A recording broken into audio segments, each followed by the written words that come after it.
대한민국이 핵 개발의 마지막 단계를 할 수 있는 대륙간 탄도미사일의 완성을 눈앞에 뒀다는 분석이 나와 화제입니다. 심지어 그 이야기를 꺼낸 곳은 우리 대한민국이 아니라 오히려 우리를 항상 까내리던 북한이라는 점 때문에 많은 이들의 주목이 집중되고 있는데요. 지난 2021년 12월 28일 북한 선전 매체 우리민족끼리는 남조선 호종강들이 전쟁을 준비하고 있다며 한국이 한 해 동안 공개한 신무기들을 세세하게 폭로했습니다. 6.8mm 소총과 지뢰 탐지기 같은 작은 무장부터 시작해 레드백, KF-21 등 첨단 무기까지 그 수가 무려 40여 종에 달하는데요. 그런데 그중 한 무기가 세계 군사 전문가들을 깜짝 놀라게 했습니다. 바로 고위력 탄도미사일이 공개됐기 때문입니다. 우리 군은 지난 9월 탄두 중량이 6톤 이상으로 추정되는 고위력 탄도미사일을 공개했습니다. 이 사실이 알려지면서 한국이 탄도 중량을 늘려 미사일 사거리를 고의적으로 축소했다는 이야기가 나오기 시작했는데요. 그런데 이번에는 북한이 한국의 고위력 탄도미사일 최대 중량이 9톤에 달할 것이란 발언을 했습니다. 2021년 9월 최초 언론에 공개됐을 당시 6톤이라던 탄두 중량이 후속 기사를 거치면서 7에서 8톤까지 커져 있던 상황이었기에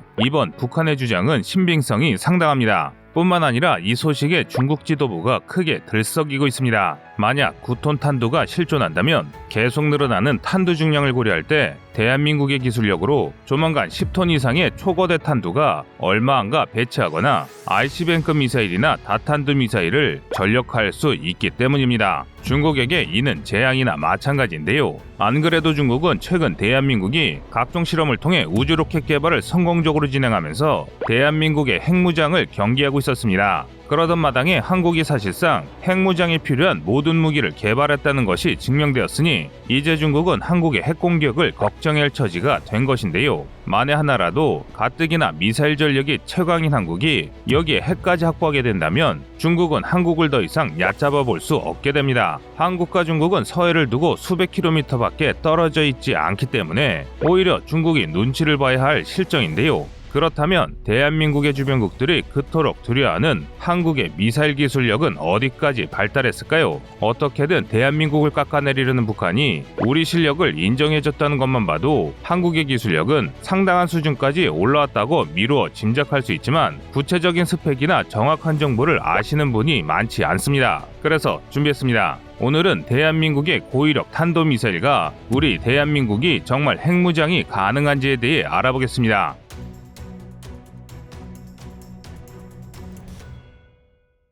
북한은 지난 12월 28일 선전매체 우리민족끼리를 통해 끝을 모르는 동족대결 광기라는 제목의 기사를 올렸습니다. 이 기사에서는 남한이 한반도의 긴장을 격화시키는 주범이라는 말도 안 되는 소리를 했는데요. 그러면서 한국이 개발 중인 무기들을 나열했는데 이 내용들이 가히 충격적입니다. 특히 북한은 고위력 탄도미사일에 발작했는데요. 한국의 미사일 전력이 단기간에 세조도 너무 세졌기 때문입니다. 9톤 탄두는 탄두 중량이 500kg으로 제한했던 한미미사일 사거리 지침 시절 미사일들에 비해 단순 계산만으로도 18배가 더 큰 괴물 탄두인데요. 또 이 미사일이 타겟을 목표로 낙하면서 생기는 중력과 속도와 무게로 늘어날 에너지 값을 생각하면 기존에 존재하는 여타 수준의 미사일과 비교하는 게 민망할 정도로 위력 역시 엄청날 게 분명합니다. 국방과학연구소에 따르면 이 미사일은 콘크리트 및 지하 갱도를 타격하는 것을 목표로 개발했다고 밝혔는데요. 한 군 전문가는 이 유례없는 초거대 탄도미사일이라면 지하 100m 있는 북한 지휘부를 타격하는 것도 충분히 가능할 것이라는 분석을 내놓기도 했습니다. 이러니 북한이 비명을 지르는 것도 당연해 보이는데요. 그런데 그런 북한보다 더 발칵 뒤집힌 나라가 있습니다. 바로 미국입니다. 미국은 지난 5월 21일 한미 정상회담을 통해 한미 미사일 사거리 지침 해제를 선언했습니다. 전문가들은 미국이 한국을 적당히 강화해 중국이 미국을 넘보지 못할 맹견으로 쓰려한 것이라 보고 있습니다. 계속 강해지는 중국을 견제하기 위해 한국의 미사일 기술에 묶여있던 고삐를 풀어준 것이라고 생각했는데요. 하지만 이는 한국을 얕잡아봐도 한참 얕본 것이었습니다. 우리 군은 미국의 상상을 한참 뛰어넘는 엄청난 무기를 공개하며 미국을 경악해 했는데요. 지침이 해제된 지 단 4개월 만에 SLBM 시험 발사, 고위력 탄도미사일 공개, 천령 공대지 분리시험 성공, 우주 발사 체험 고체 로켓 본격 개발 등 초대형 프로젝트를 연달아 터뜨리며 그동안 감췄던 능력을 대중에 알렸습니다. 이에 따라 한국에 대한 미국의 평가가 달라졌습니다. 즉 자신들이 생각했던 것보다 더 강한 국가라고 판단한 것이었습니다. 사전에 모든 준비가 끝나 있지 않다면 말이 되지 않는 이 엄청난 혁신을 보고 미국은 한국을 그저 그런 맹견이 아니라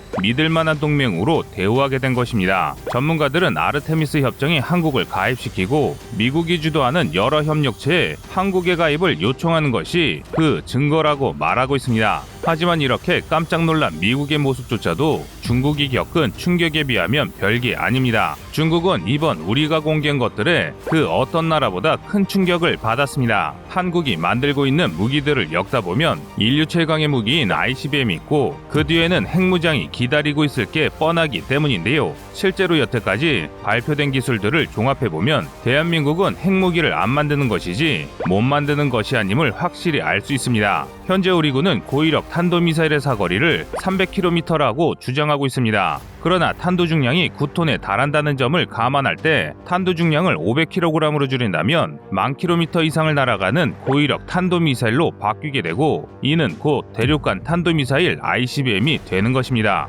파괴력을 더 증대시키는 다탄두를 사용한다고 하더라도 최소한 중거리 미사일로는 충분히 쓸 수 있는 수준인데요. 일례로 미국의 주력 ICBM인 미니트맨 3에 탑재되는 W-87 핵탄두가 한 발당 500kg이 안 됩니다. 그런데 이건 한국이 가진 능력의 극히 일부에 불과합니다. 한국이 보유한 로켓 추진 기술을 고려할 때 대한민국의 핵개발 능력은 상상 그 이상입니다. 특히 로켓과 원자로 기술의 수준이 굉장히 우수합니다. 먼저 로켓 기술의 경우 한국은 러시아의 실수를 이용해 세계 최고 수준의 기술을 보유하고 있습니다. 지난 2009년 한국은 나로호를 검증하기 위해 러시아 흐르니쇼프사에서 지상검증용 발사체를 사왔습니다. 당연히 모형을 사온 것인데요. 그런데 흐르니쇼프사가 엄청난 실수를 저질렀습니다. 바로 모형이 아닌 완전한 엔진을 보냈던 것인데요. 당시 한국항공우주원은 매체와의 인터뷰에서 아마 모형을 새로 만들기엔 예산이 소요되니 그냥 새로운 것을 준 것 같다고 대답했습니다. 뒤늦게 이 사실을 한 러시아 당국은 서둘러 발사체를 회수하려 했으나 발사체 모형도 계약에 포함되어 있어 항우연은 무사히 첨단의 엔진을 확보할 수 있었습니다. 이 사건 때문에 크루니체프사의 사장이 해임되기도 했는데요. 로켓 엔진과 관련된 기술은 절대로 유출하지 않는 게 모든 우주개발 선진국의 태도라는 점을 생각하면 한국의 입장에서는 유례없는 대박이 터진 것입니다. 이 덕에 대한민국의 로켓 기술은 급속도로 발전하기 시작했습니다. 국방과학연구소는 지난 12월 28일에 열린 우주정책포럼 간담회에서 한국은 고체연료 연소시험에 성공했음을 다시 한번 밝히면서 민간이 협력하는 본격적인 발사체 개발이 시작되었음을 대중에게 공개했습니다. 고체 연료는 특히 미사일에서 큰 장점을 가지는데요. 구조가 단순해서 장비의 내구성이 좋아지고 연료를 탑재한 채로 보관할 수 있어 발사 직전에 연료를 주입해야 하는 액체 연료보다 반응성이 매우 뛰어납니다. 또 추진력이 매우 강해 적은 양으로도 큰 추진력을 일으킬 수 있기 때문에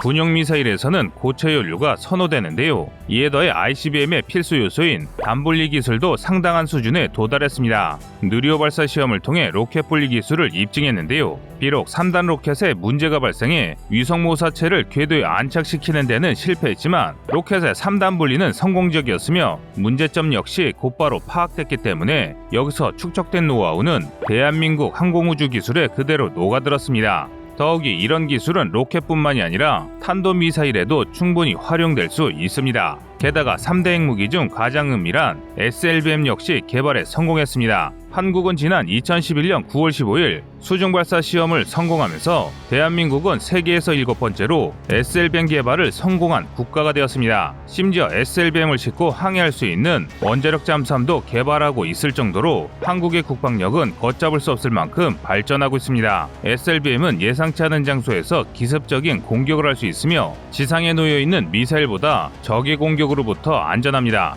하지만 SLBM은 원자력 잠수함에 탑재되어야 진정한 능력을 제대로 발휘할 수 있는데요. 이 때문에 SLBM은 장기간 보급 없이도 은밀히 작전 수행이 가능한 원자력 잠수함이 반드시 있어야 합니다. 그래서 현 장국은 SMR 원자로 개발에 박차를 가하고 있는 것입니다.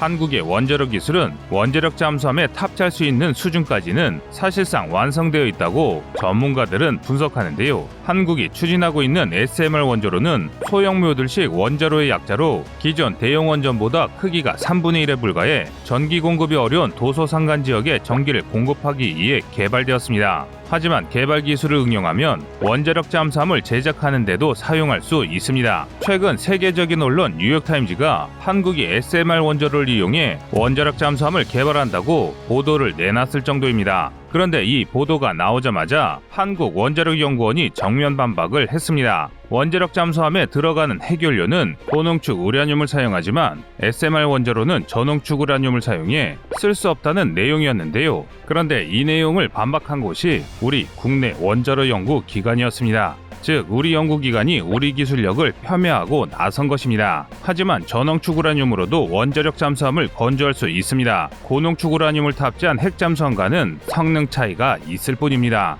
한번 건조하면 해체할 때까지 연료 공급이 필요 없는 고농축 우라늄 탑재 핵잠수함과 달리 저농축 우라늄을 핵연료로 사용할 경우 약 10년에 한 번 연료봉을 교체해야 하는 작업을 해야 합니다. 하지만 한 번 교체하면 10년의 작전 지속 능력을 보장할 수 있기 때문에 엄밀히 따지면 저농축 우라늄으로도 핵 추진 잠수함은 만들 수 있다는 것인데요. 일례로 프랑스는 루비크 잠수함에 저농축 우라늄을 사용해서 핵 잠수함을 건조해 운영한 적이 있으며 한때 바라쿠타급으로 불렸던 시프랑급 공격 원잠을 배치해 운영 중입니다. 최근에는 시프랑급에 사용된 K-25 경수로 원자로를 개조해 만재 7만 5천 톤급 차기 항모인 팡에 탑재를 하고 있는데요. 그래서 관련 전문가들은 한국의 원자력 기술은 이미 성숙 단계에 도달했다고 보고 있지만 파이로 프로세싱 등 핵 처리 문제가 해결되기까지는 공식적인 발표를 하지 않고 국제 정세에 맞춰 간을 보려 한다고 전하고 있습니다. 과거부터 한국은 이미 개발한 여러 전략 무기들을 온갖 제약에 묶여 공식적인 발표를 하지 못했습니다. 하지만 그 제약이 풀리면서 그동안 숨겨뒀던 빗장을 열고 전 세계를 깜짝 놀라게 하고 있습니다. 지금 이 순간에도 대한민국 국방력은 우리가 상상하지 못할 정도로 더 강력해지고 있습니다.